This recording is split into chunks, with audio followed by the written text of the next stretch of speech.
Hello everyone! In this video, I'll show you how to get a loan using Apple Pay in 2025. Apple Pay doesn't offer direct loans, but there's a workaround called Apple Pay Later.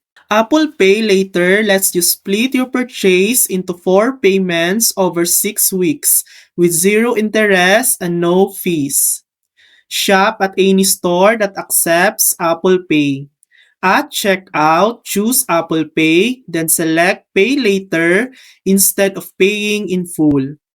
Apple will show you a breakdown of your payments, with one due every 2 weeks. Tap to confirm. Your upcoming payments will now appear in the Apple Pay Later section, so you can easily track them. Apple does a soft credit check to verify your eligibility. It won't hurt your credit score. And that's it.